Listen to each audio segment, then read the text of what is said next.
Happy Thanksgiving, Dolphins fans. Well, the Dolphins not give us the Thanksgiving we wanted as they lose on the road 30-17 to Green Bay. There are a lot of conclusions to draw from this game as the Dolphins fell to 5-7 on the year. Their playoff hopes, if you're an optimist, felt very, very slim, and they likely will have to win the final 5 games of their season to go 10-7 and have a chance at the postseason in late January. We are going to break it down here at Dolphins Today by Chat Sports. I am Nic Rohloff, and the main takeaway I have from this game is that this team is just flat out soft. I was really going to hope that this was going to be a different story. They won the last 3 games, and I just really thought the way the vibes were flowing around this team. Tua's been back, high-flying offense. Defense has been making plays. They've said it to the media all week long that they knew they had narratives to kill based off soft and based off winning cold weather games in prime time on the road,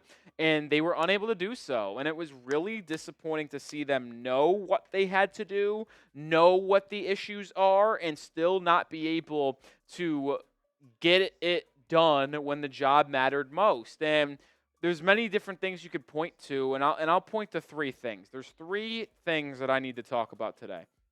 We'll start with number 1. One, this team is soft.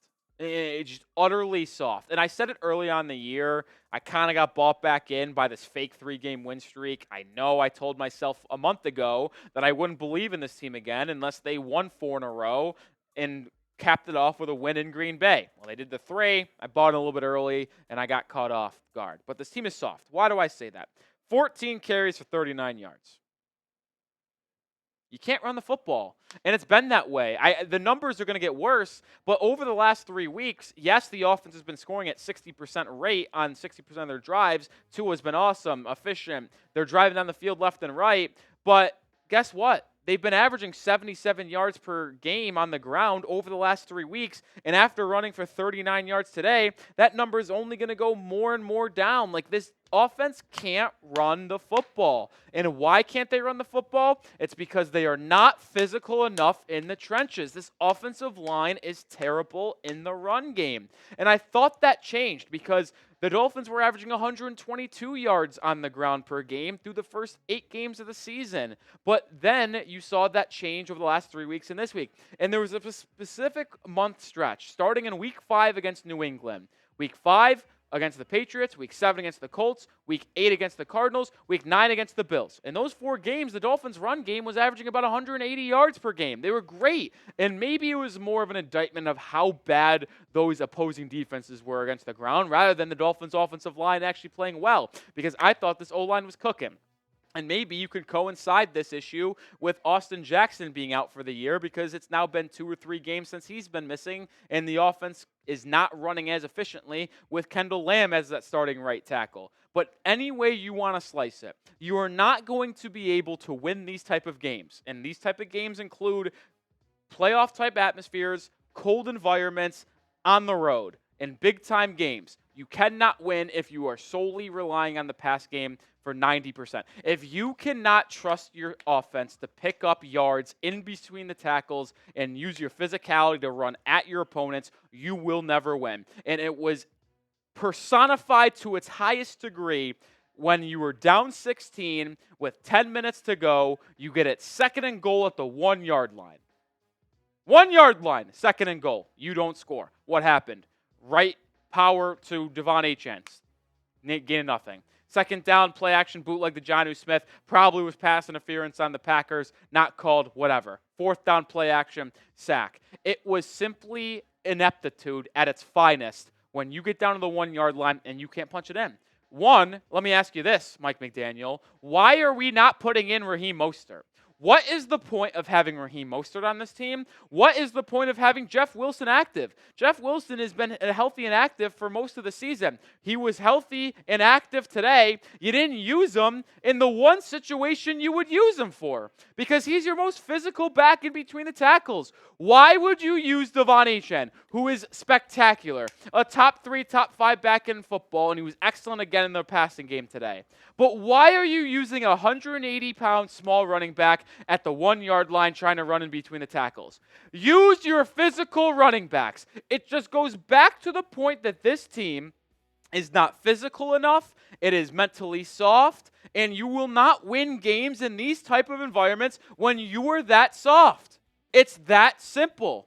If you can't run the football, if you can't move your opponent off the line of scrimmage, you have no chance of winning.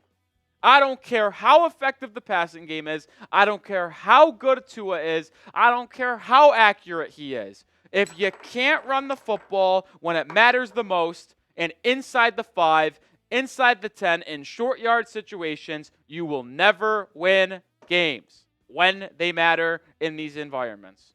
You simply have to overhaul this roster. You do.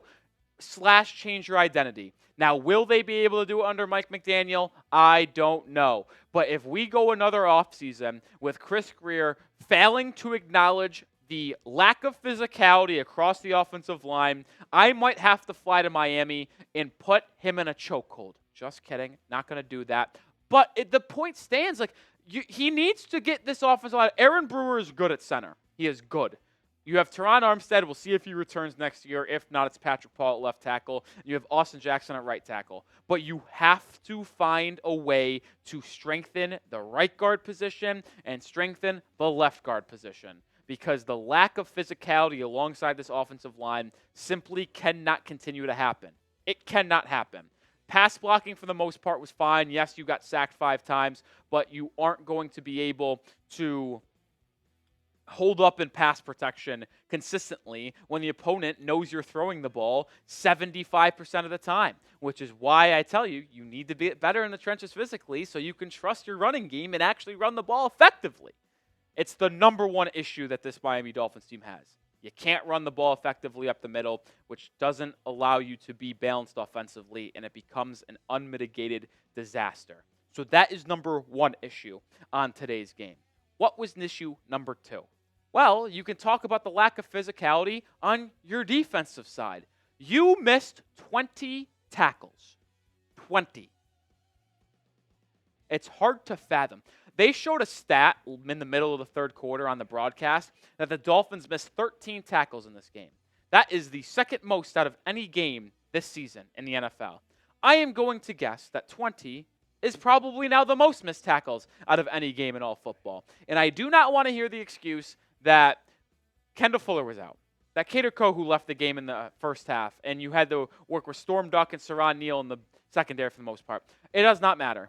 This team failed to tackle. They couldn't stop the run, and even when they did force them to throw the ball, they still couldn't make tackles. The amount of times I saw Josh Jacobs, Tucker Kraft make a catch within 5 yards of the line of scrimmage, make a man miss, and turn it into an 8, 9, 10-yard gain plus was too many times. It was absolutely ridiculous with the amount of times this team missed a tackle. You heard Deshaun Elliott go on a podcast 2 weeks ago, call this team that was here last year soft. Some of the people in the locker room did not like that. I didn't like that comment from Deshaun Elliott. And I said there's a chance for this team to prove him wrong. Prove him wrong by going out there and being a more physical team in a sub-freezing environment against the physical team in Green Bay. If you could out-physical the Packers in Lambeau, that is the definition of you not being a soft football team. And what everyone expected to happen ended up happening. The Packers were more physical. They were the stronger team. The Dolphins were soft, and they got bullied. They got bullied on their offensive line. The Packers' offensive line bullied them. It was just a straight-up bully fest. And I don't even want this score to be even remotely close to what you guys thought this game was. The Dolphins lost by 2 scores at 13. It was worse than that. It felt like the Dolphins lost 30-0. That's how bad the Dolphins looked for most of this game. Like, it was horrible. All right, so that was number 2 takeaway from this game. Number 3, this special teams is an absolute joke. Danny Crossman, the special teams coordinator, should be fired tomorrow. He should. Now, will it happen? No. But I do expect him to be canned in the offseason. And if he's not canned in the offseason, that is worse than anything Chris Grier could possibly ever do with the roster. Because it's the 32nd ranked special teams unit in all football. So it's been the worst all year long. Malik Washington muffs a punt in the first 2 minutes of the ball game. Like, you did your job. The Packers started the game with the ball. And what did you do? Your defense forced a 3-and-out. It was the third time in the last 4 games your defense forced a 3-and-out. You forced a 3-and-out against Buffalo in Week 9. Forced a 3-and-out against the Rams in Week 10. You didn't do it in Week 11 against the Raiders, but you did it against the Patriots in Week 12, and then you did it technically against the Packers here. So that's 4 out of 5 times that you forced a 3-and-out in the first possession of the game. But then you muffed the punt. And the Packers get the ball at the 9-yard line and score a touchdown and go up 7-0. Like, I'm not going to say the Dolphins win this game if that doesn't happen, but it's a completely different ball game. Like, think about it this way. The Dolphins have the ball with 13 minutes to go in the first quarter, and they just got a 3-and-out. The defensive vibes are going to be high. Their confidence is going to be feeling good. The offense, who knows, maybe they feed off that energy that the defense has got 3-and-out, and they go down and score, rather than the first actual possession they had, down 7-0, where they had to punt it away because of 2 pre-snap penalties and a personal foul by Jonnu Smith, which ended their first drive. Like, the game is a completely different script, and the entire mojo is flipped if you do not muff that punt and gift wrap 7 points to Green Bay.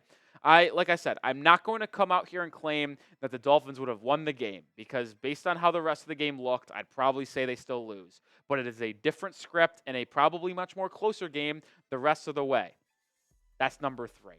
And before we get out of here, I want to mention one more thing. People will say there are going to be 2 sides to this game.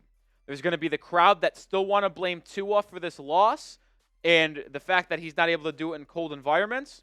And there's going to be the side that says it was not his fault because the defense special teams failed him.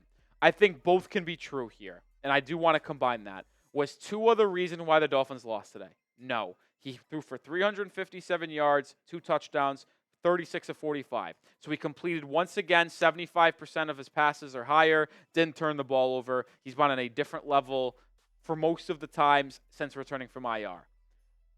And the defense and special teams failed him. So that part is true.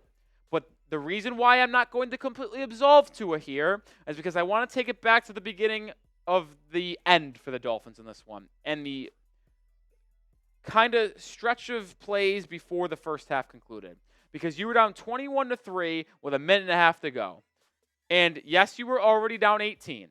But you started the second half with the football. And I said this on our live show. If you were able to get just a field goal before the half, and you were down at the half at worst case with the field goal 21-6, you're down 2 scores. You're down 15, and you start the second half with the ball. And you might be able to go out there and score a touchdown on your first drive, and just like that, you're a 1-score game with a full quarter and a half to go. But Tua missed Tyreek Hill, who was wide open over the middle of the field in between a nice little pocket of linebacker and safety. Missed him. Threw it high. Tyreek couldn't grab it with his one hand. Incomplete. And then on 4th down, they rolled the dice, which I believe is the right decision, that they should have done that. He had Devon Achane coming on an in route. And yes, Devon Achane is 5'8". He's very small, and it's tougher to layer that ball in there between a safety and linebacker because he doesn't have the height to go up and grab it. Tua airmails it, throws it too high, incomplete. Turnaround, what happens? Green Bay moves 25 yards down the field in 30 seconds and ultimately gets a field goal to go up 24-3 at halftime. So instead of being down potentially 15, 21-6, it becomes 24-3 and you're down 21. So yes, I'm not going to blame Tua for this loss, but it certainly did not help that he had 2 crucial inaccurate throws late in the first half that cost the Dolphins points and ultimately put the Dolphins in a horrible spot to try to come back in the second half. It's hard to do, man.